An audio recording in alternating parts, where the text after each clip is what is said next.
ზოგად ქიმიაში ნასწავლი გექნებათ ქიმიური წონასწორობის გამოსახვა. აი მაგალითად რომ ავიღოთ ნებისმიერი მჟავის იონიზაციის რეაქცია. გვაქვს მოცემული ნებისმიერი მჟავა HA, რომელიც პროტონირებს წყალს, შედეგად ვიღებთ H3-ს, ანუ ჰიდრონიუმს და მჟავის შეუღლებულ ფუძეს A-. ამ რეაქციის წონასწორობის მუდმივა Ka კი შემდეგი ფორმულით გამოითვლება. ჰიდრონიუმის იონის კონცენტრაცია გამრავლებული შეუღლებული ფუძის კონცენტრაციაზე და გაყოფილი პროტონირებული მჟავის კონცენტრაციაზე. წონასწორობის მუდმივას ამ შემთხვევაში იონიზაციის მუდმივასაც უწოდებენ, რადგან ეს მჟავის იონიზაციას ეხება. მოდი განვიხილოთ ახლა ჩვენი მჟავები. თუ მათ იონიზაციის მუდმივას დავაკვირდებით, დავინახავთ, რომ ეს ყველა სუსტი მჟავაა, რადგან მათი მუდმივა ერთზე ბევრად ნაკლებია.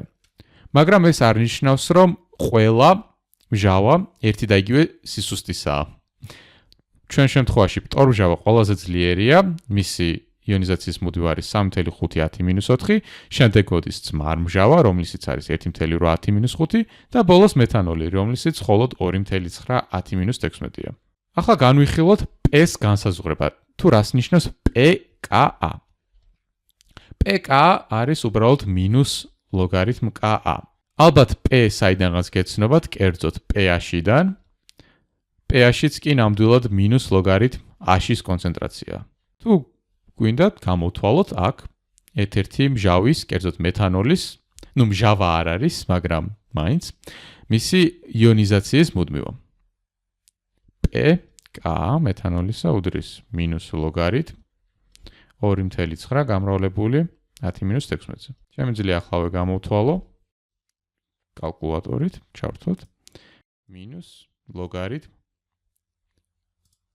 2.9 გამრავლებული 10 ხარისხად, ეს არ მჭირდება, -16. ეს კი უდრის დაახლოებით 15.54. ანუ უდრის 15.54. მივუწერ გვერდით.